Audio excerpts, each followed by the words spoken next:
This is a really special opportunity for Potatoes USA to kind of share some of the insights that we gather, but also share just some great food insights collectively with a wonderful group of chefs.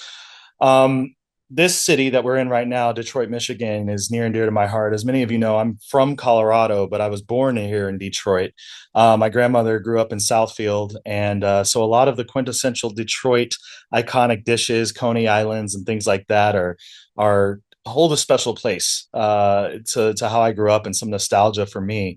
So it's been really cool to spend the last 48 hours here in Detroit, not just with a great collective of chefs to break bread with and share some cool food stories with, but to see how the city has revitalized itself.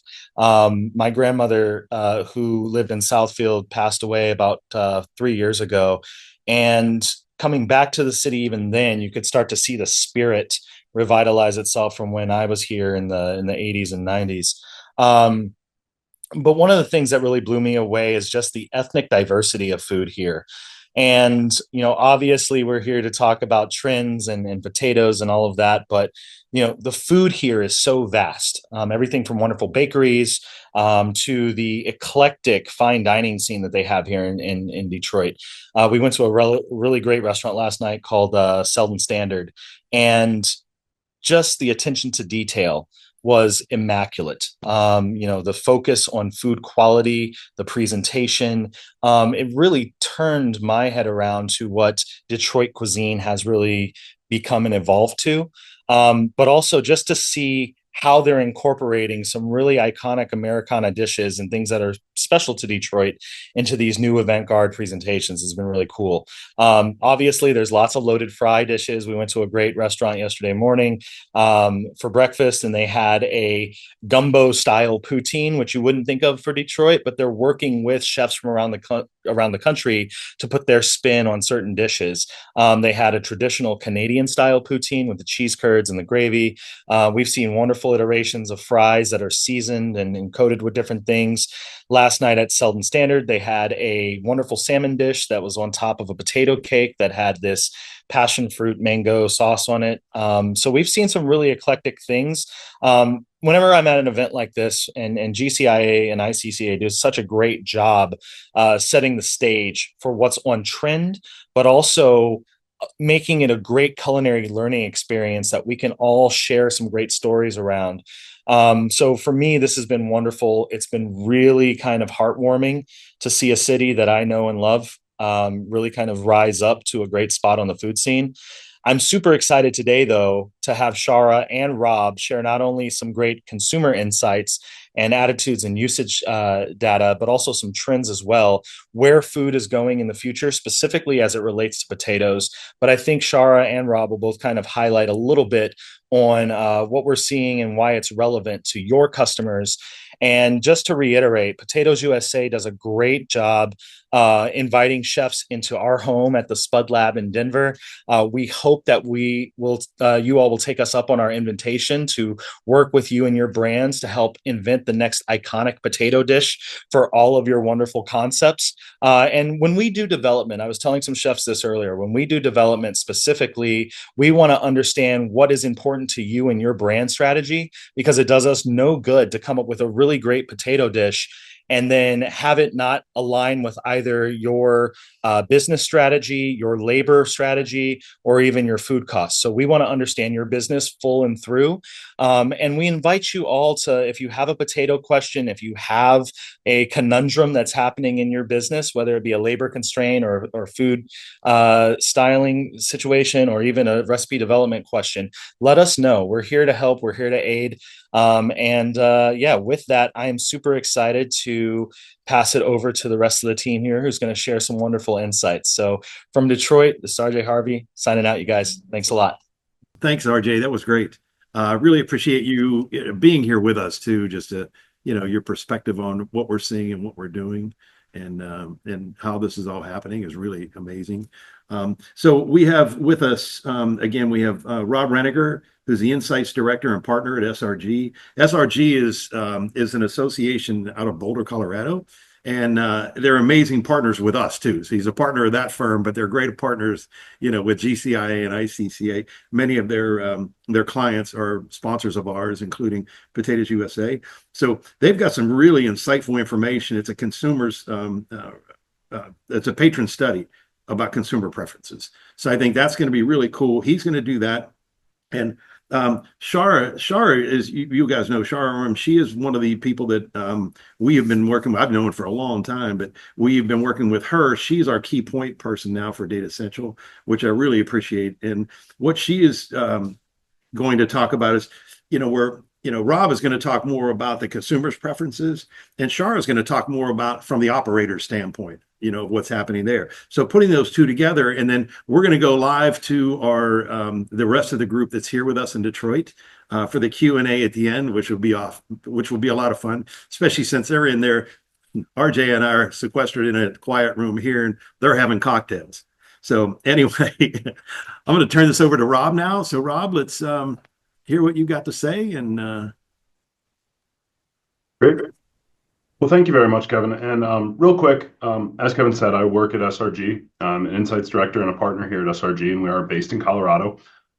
We've got a wide variety of specialties. We're a media and creative agency and work on that development. We work in innovation, also culinary, and then clearly in insights. We work across a wide variety of clients and industries and businesses.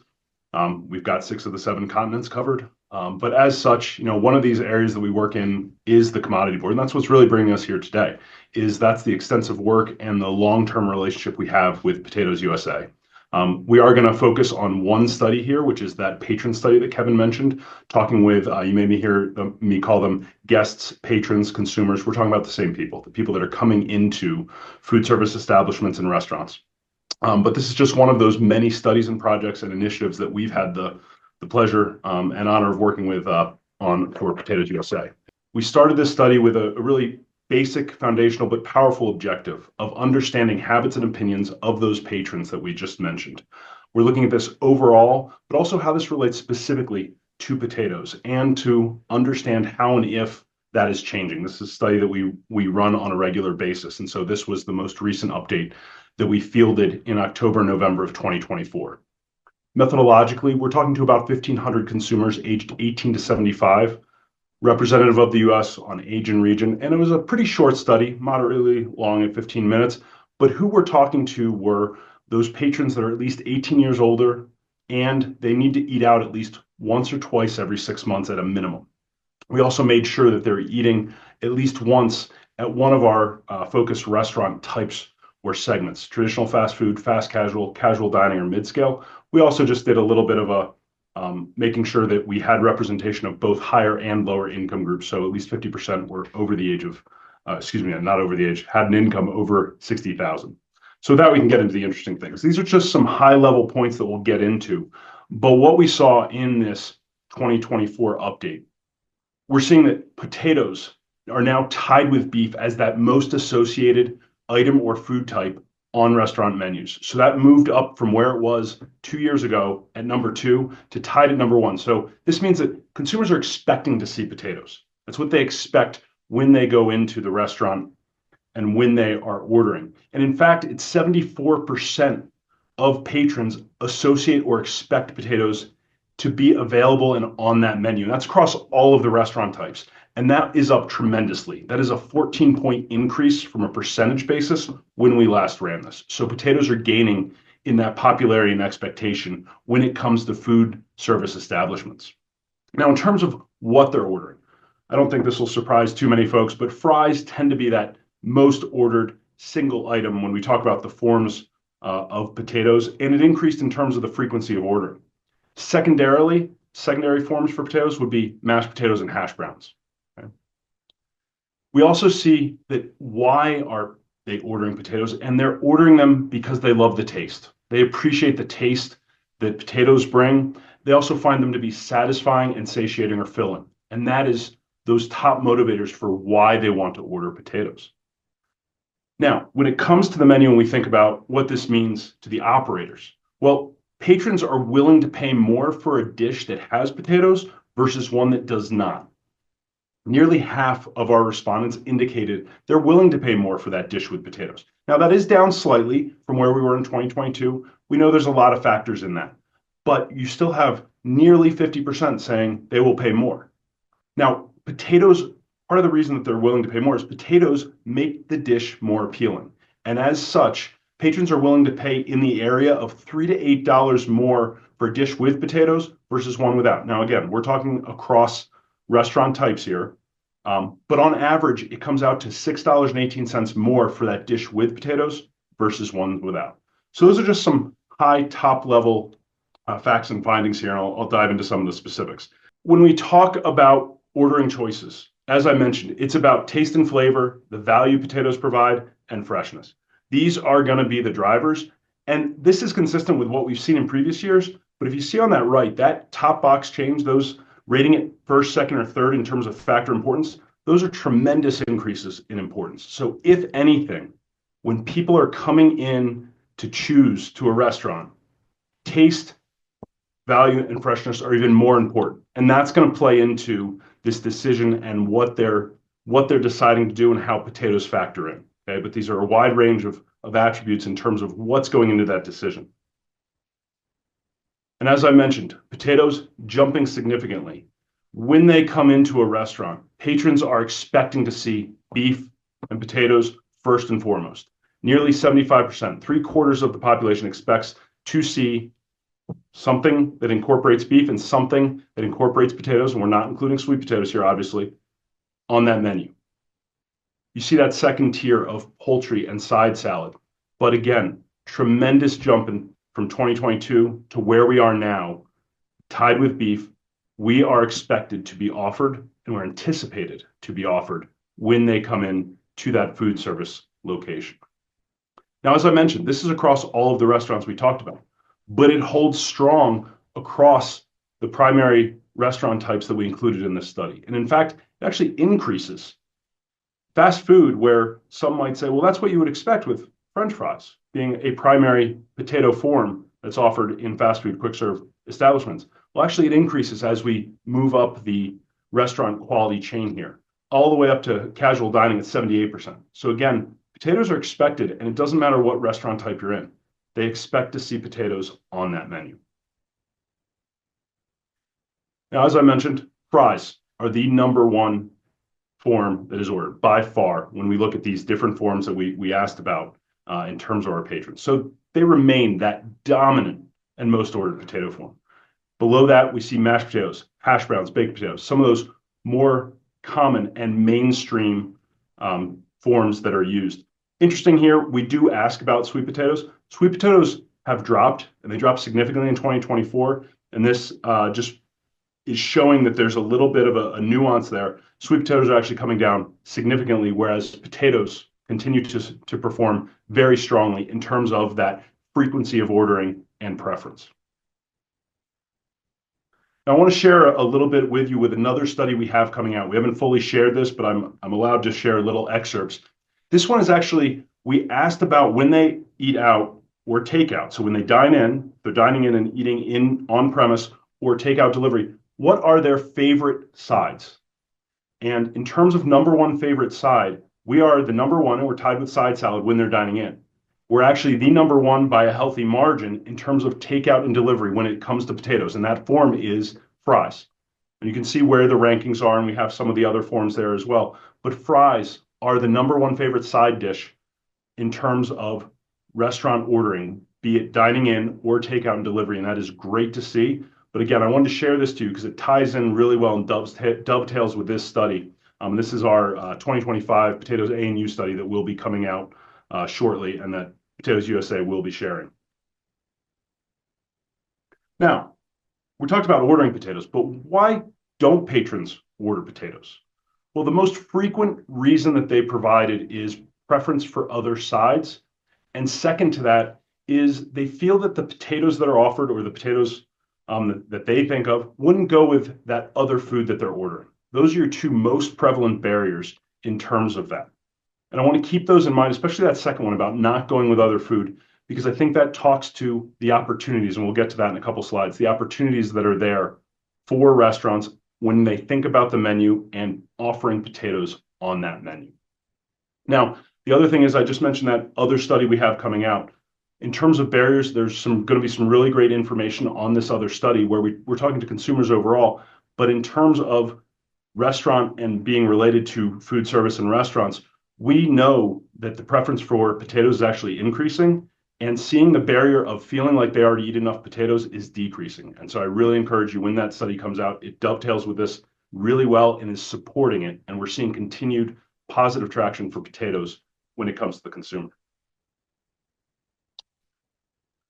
So again, why are they ordering potatoes? What specific aspects are it? Well, they enjoy that taste, and it's the experience they provide, and they create this satisfying, flavorful dish. It fills you up.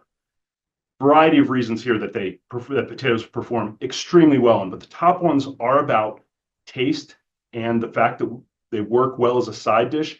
And then it's that experience, that satisfaction of being flavorful and satiating, and something everybody enjoys, that universal appeal that potatoes provide. These are all the top motivations for ordering potatoes in the mind of our patrons.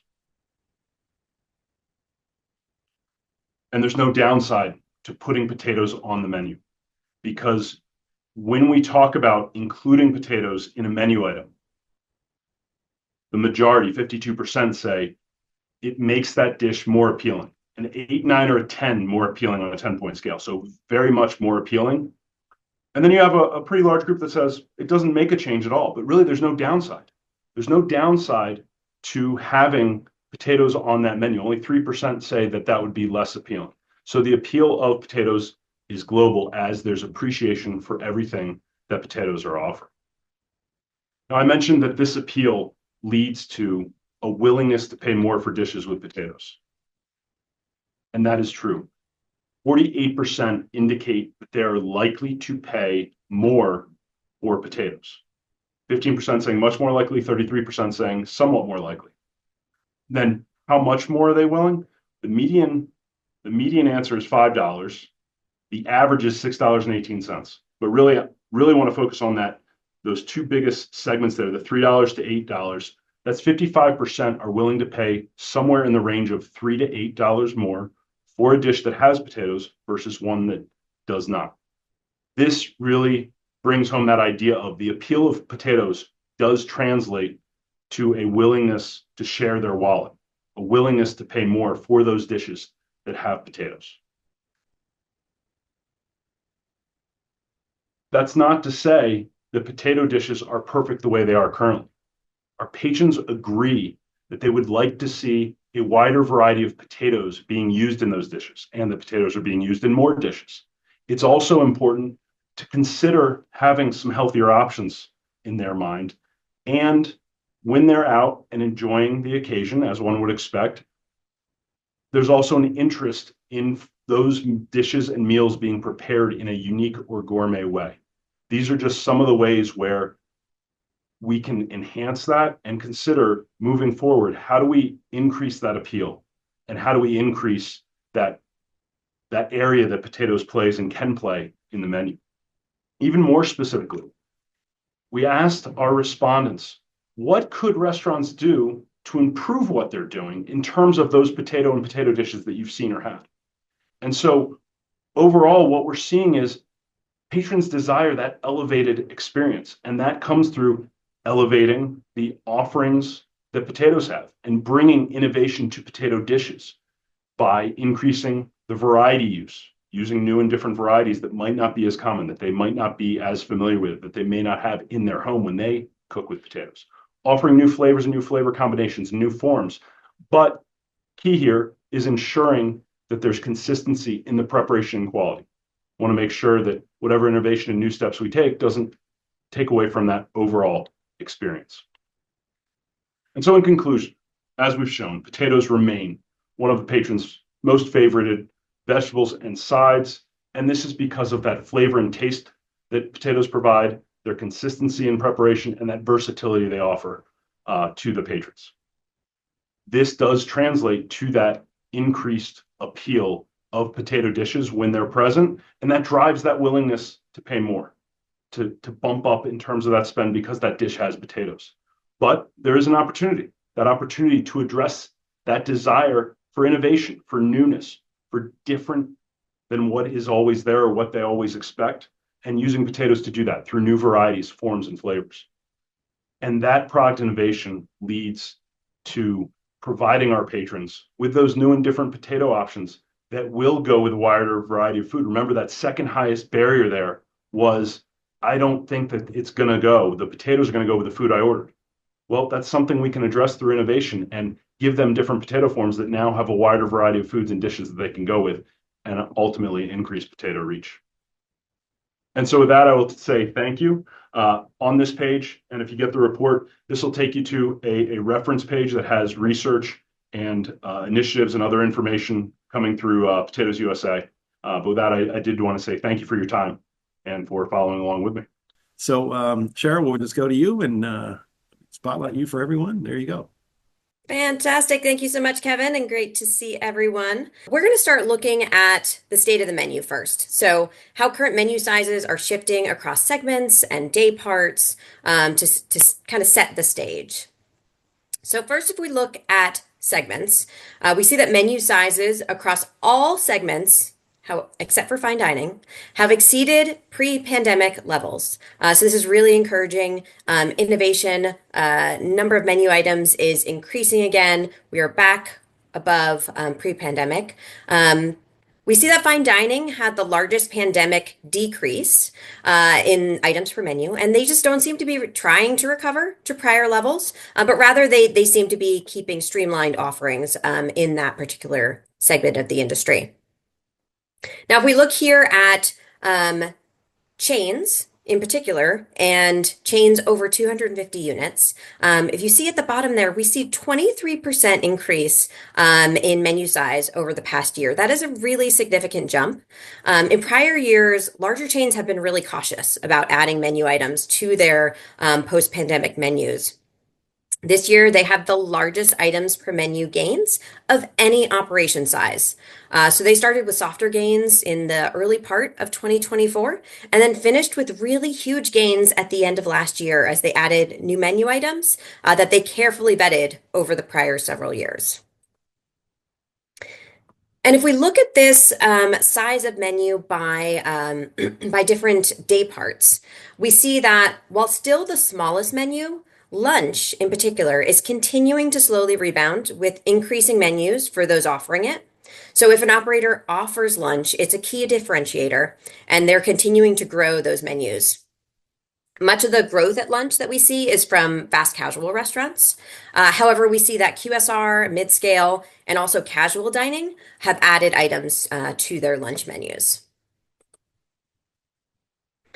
And here we wanted to look at item type winners over the last 12 months. So these are where number of items per menu have increased, include samplers across the total menu, as well as wings that have expanded the most on app menus, and beans being added to side menus, perhaps due to everyone's interest in protein. But if we look at the penetration side, we show that more restaurants are actually adding pizza to menus overall. These are menus that didn't have these types of items in the past, and they're adding the new category. We're also saying that baked potatoes are being added in growing numbers as a side, and we'll share a few examples of those later in the presentation. And then over the last year, we have seen some specific flavors growing at chains of 250 plus units. We've seen some of those fruity lemonades growing significantly, with mango and watermelon leading the pack.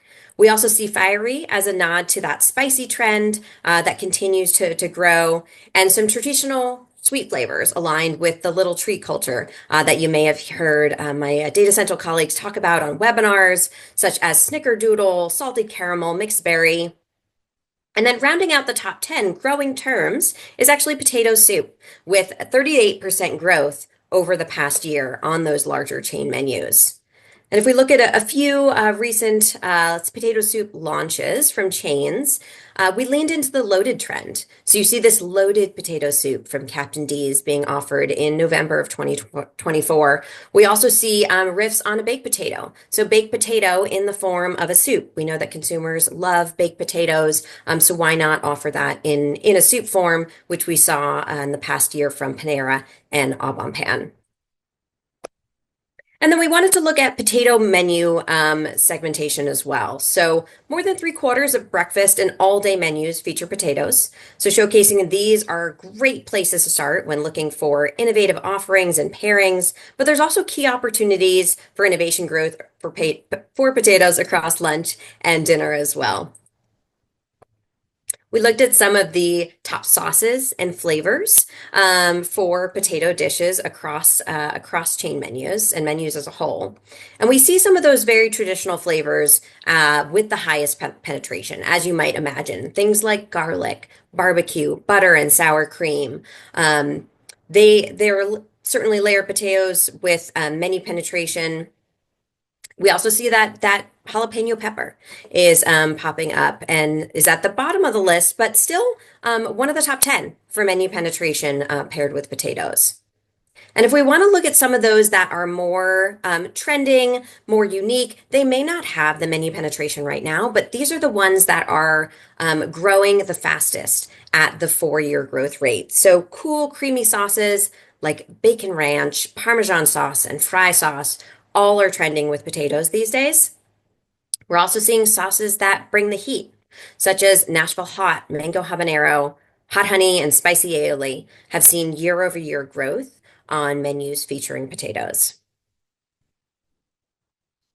And we wanted to look a little bit at mega trends. So we basically take all of our different menu data we compile as well as consumer preferences, and we put together these large mega trends for a number of topics, potatoes and fries certainly being two of them.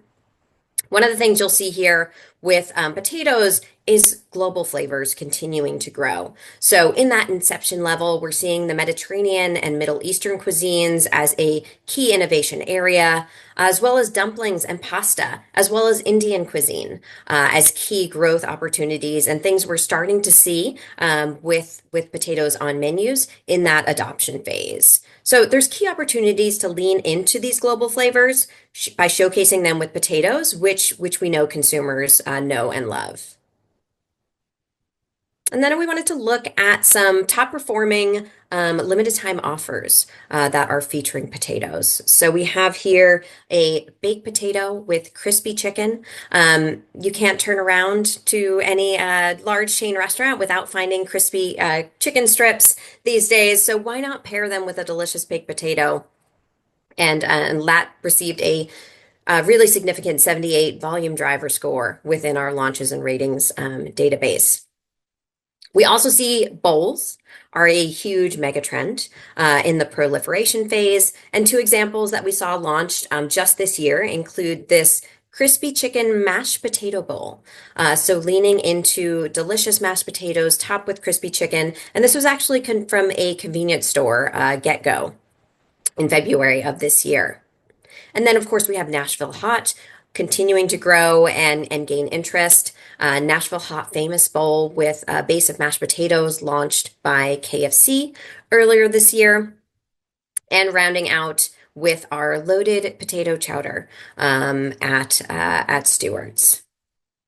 Now, if we look at specifically uniqueness within LTOs, we have seen some really unique, interesting things. So we found some wedges that are either coated in specific flavors, such as Parmesan here at Round Table, or leaning into that loaded and sauced trend at Jack in the Box with their spicy sauced and loaded wedges.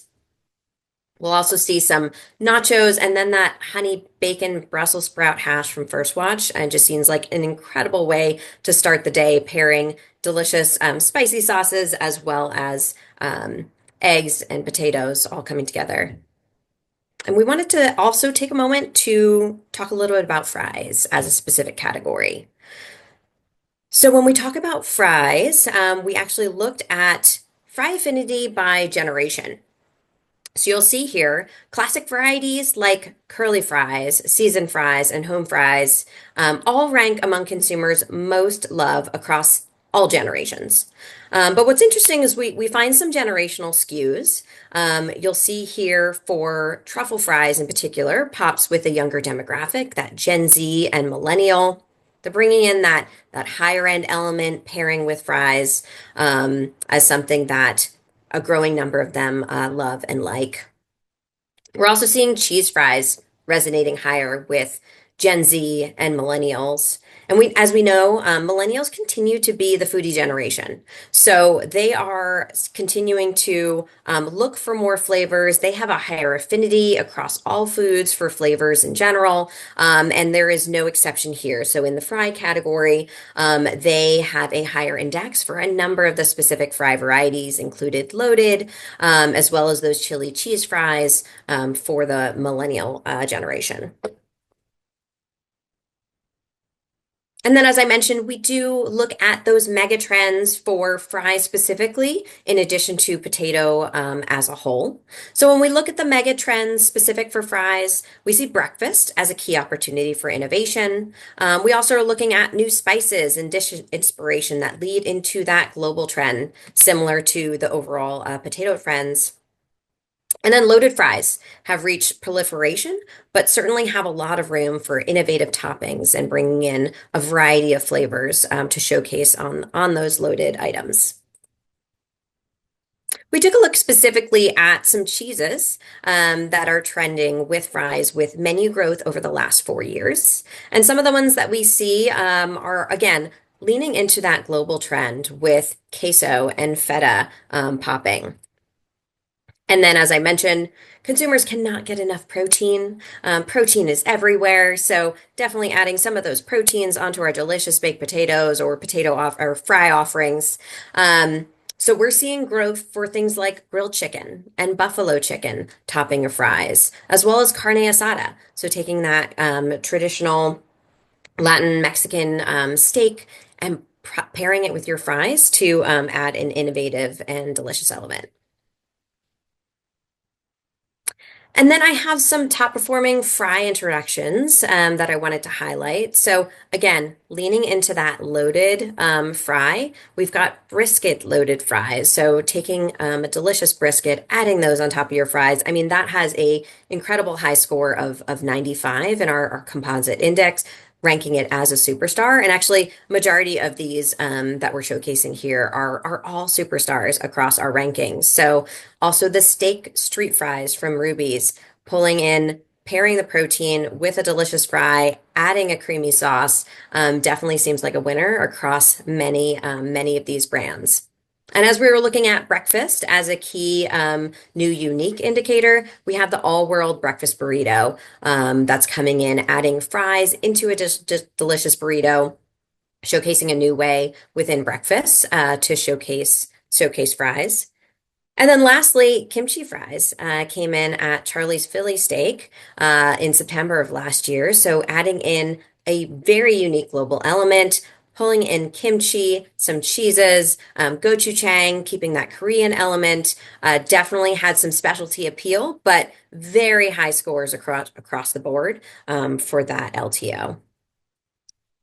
So I think that takes me through all of my quick overview of operators and limited time offers to share with you all, and I'll hand it back to Kevin and RJ. Awesome. Thanks, Shara. That was great. So, yeah, I'm going to turn it over to RJ. I'll say a couple of things first. I love the chili cheese fries, except I think Keith Brunel is in the other room. He'll probably talk with us soon. Had the best line ever when we went through the different people and what they really liked. And he said, maybe I'm a boomer, but I'm living in a millennial body. So some of the items that came up that we were looking at, we're saying, it's like, that's a food we love. And it's kind of funny when you look at the research and we understand how it skews that way. But I guess for those of us that are deep in the industry and dine out like in multiple restaurants every day, maybe we're not normal. Let's just put it that way. We went to a place today. It's over 100-year-old restaurant here. And in Coney Island is a thing. And it's, as she put it today, was a third generation owner of this. So her grandfather started it.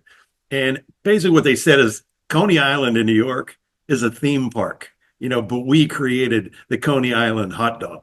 So it's kind of interesting, but RJ will talk more about that. Let me turn my audio off here and turn it over to RJ. And he's going to talk about scallop potatoes too, because I want to hear more about that.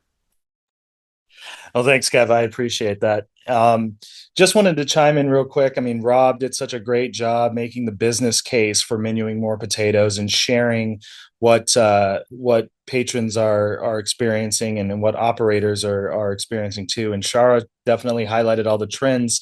When we look at innovation at Potatoes USA and some of the stuff we develop in the Spud Lab, it's more about aligning with brands, as I mentioned earlier. But what's really important to us is figuring out the new and interesting ways that people can enjoy potatoes. Kevin had mentioned scallop potatoes are trending. And I know earlier today here in Detroit, we talked about a lot of these nostalgic dishes coming back. Monte Cristo's coming back. Some of these old timely recipes that now Gen Z is now trying to, are just now discovering. So think about the interesting ways that you can menu some of these more traditional, iconic potato dishes, right? Like potato skins is something that we've been looking at. So can we look at other ingredients instead of just cheddar and bacon and green onions? Can we fill the inside of these potato skins with like an ahi tuna tartare that has some kimchi peppered in through it? Maybe it's us looking at an avocado relish that is now being served into some of these new and interesting cuts of fries, like the V-cut fries that we see. We're looking at hash brown patties as a way to deliver a sandwich, a gluten-free spin, right? Maybe it is an open-faced share. One of my favorite dishes that our executive sous chef Aurora Hollenbeck did is this crab rangoon toast served on top of these crispy potato hash brown patties, right? It's a nice share app. It's really interesting. The flavors are trending. So we try to identify all these wonderful flavors and work with you all on your existing SKUs so that you're not taxing your menu, you're not taxing your labor force, you're not taxing your food costs. That is all super important to us. So when we talk about innovation sessions, we definitely want to extend the invite to everybody so that they know that they are welcome at the Potatoes USA Spud Lab. Please contact us. We fly you out. We put you up in a hotel. All expenses are paid for. We just want the opportunity to work with you all. In fact, we have a great opportunity that I want to share with the group before I sign off here. At the end of April, April 23rd through April 25th, we are hosting a Potatoes USA immersion in Denver. We've got 5 slots filled, but we have 5 slots still open. So if any operators are interested in coming out to Denver, Colorado on those dates, again, it's April 23rd through the 25th. We're not only going to be doing a restaurant dine around the Denver food scene, but we're also going to spend some time in the Spud Lab getting hands-on with different potato iterations, different formats. We're going to be sharing some potatoes 101 kind of education. So you get to learn about the different potato formats that are out there, the different potato varietals. You'll hear from potato growers, potato breeders as well. So you can ask them any questions that you may be interested in. And then Chef Aurora and myself will host an in the Spud Lab kind of innovation session. We'll do a focus and a deep dive on center of the plate potato applications, or maybe even side dishes, shared apps, and so forth.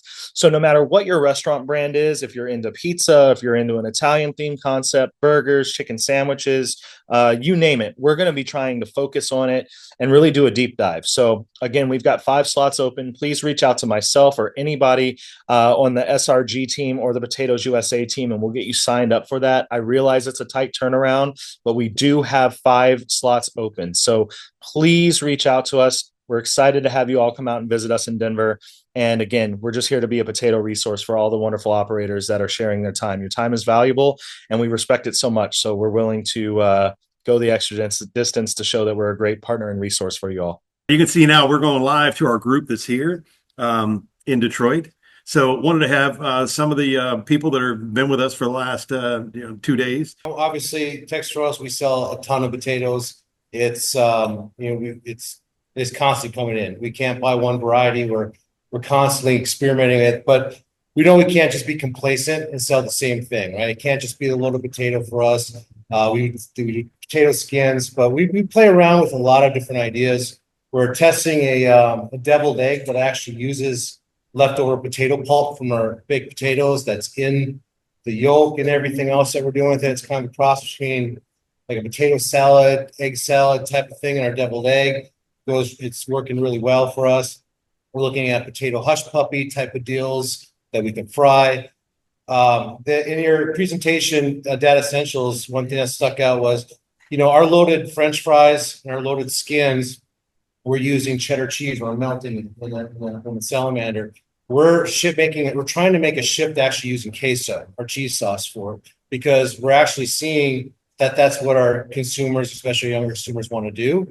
And plus, operationally, it actually works really well for us. Our manager at Window or Expo can actually execute those things. So we're constantly experimenting with potatoes, and we're open to a lot of different ideas on that. So that's kind of where we're at. We're like I said, we're putting potatoes and deviled eggs. We're putting it everywhere. Trust me.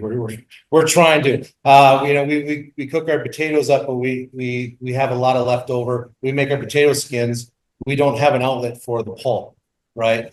So we're looking at potato soup. I was glad to see the potato soup on here. I sent a picture actually to the team saying, "See, we can do it." Because we're only doing it in 20 stores right now, and they don't want to do potato soups because, or soup in general, because they call it a manager meal.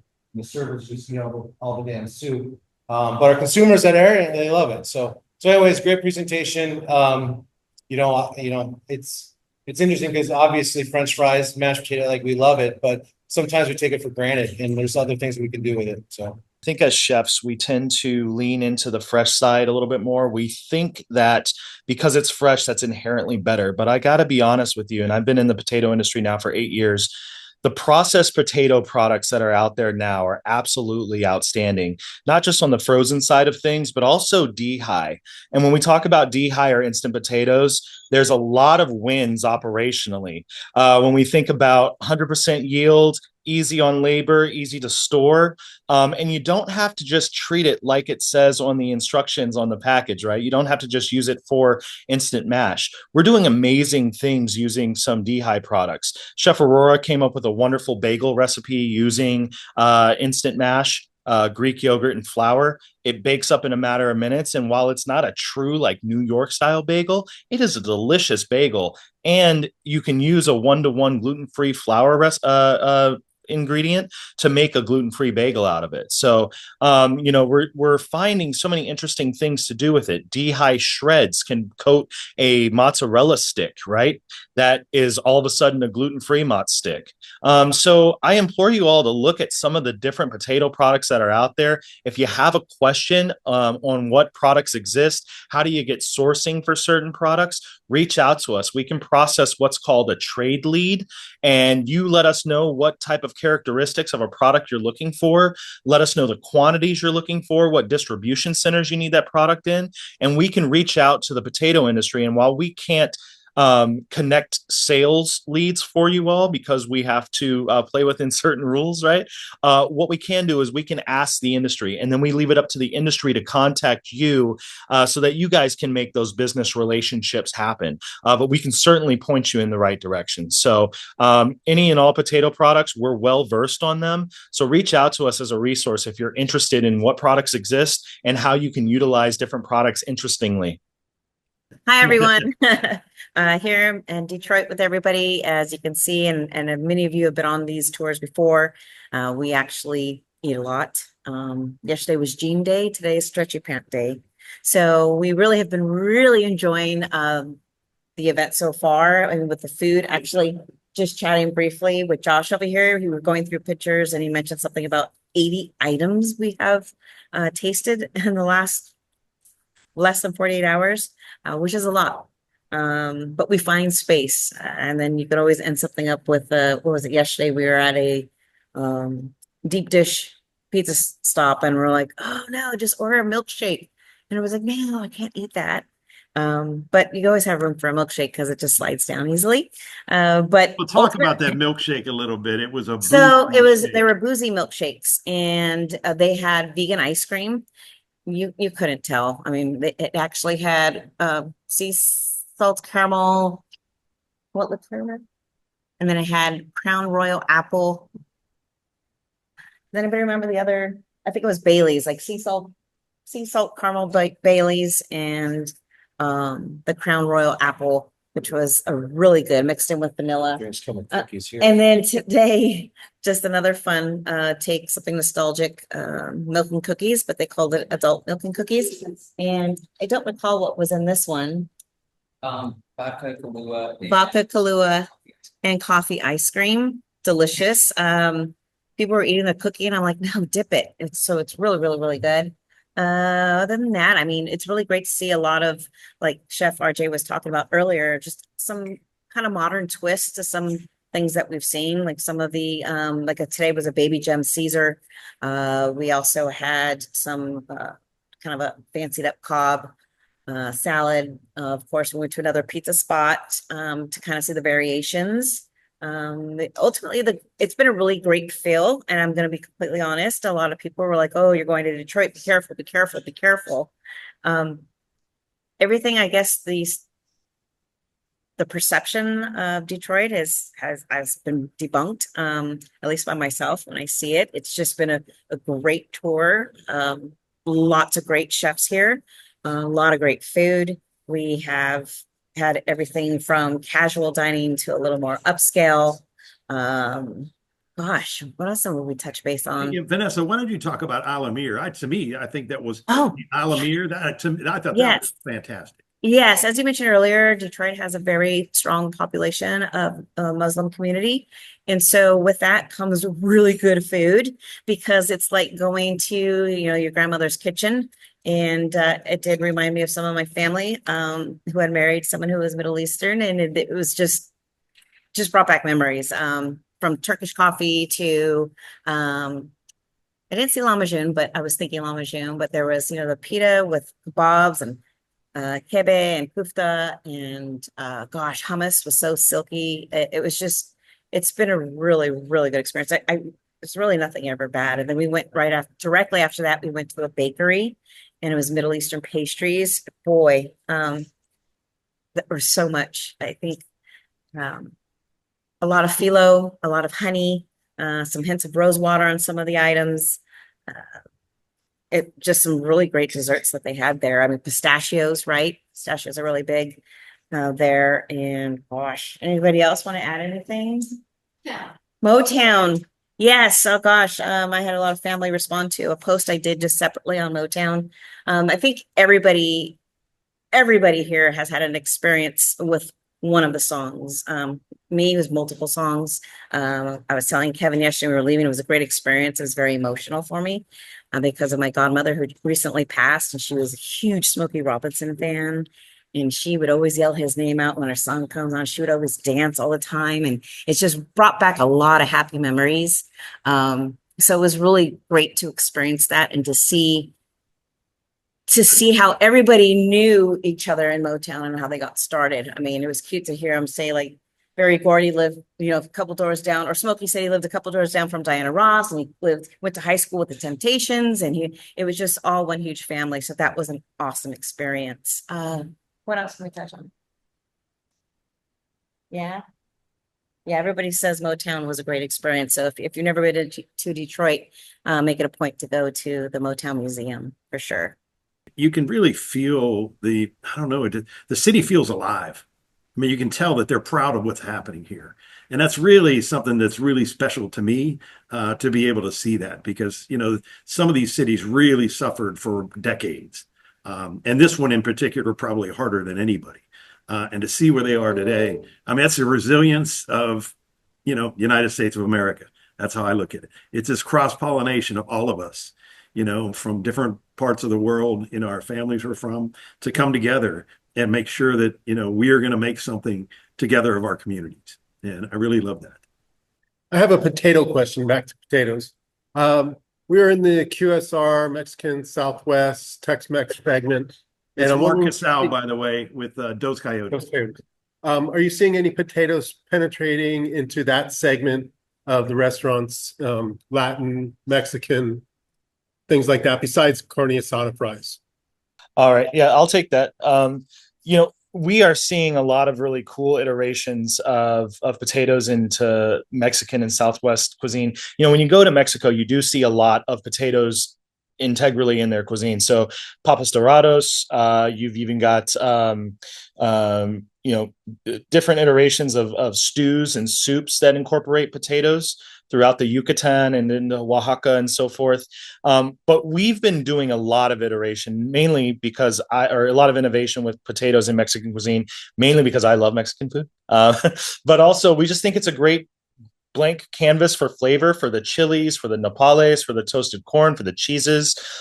So, I mean, we've done enchilada style tots, where we take a chorizo spice and we flavor those tots with that chorizo spice and serve them over top of a really nice enchilada sauce, top it with an avocado relish. We've done taquitos, where we fill them with a cheesy mashed potato filling.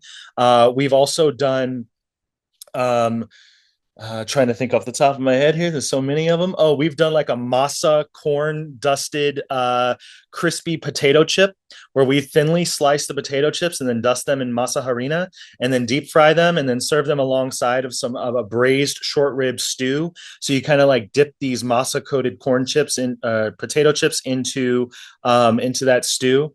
Of course, being in Denver, I love all the green chili iterations that serve with fries, right?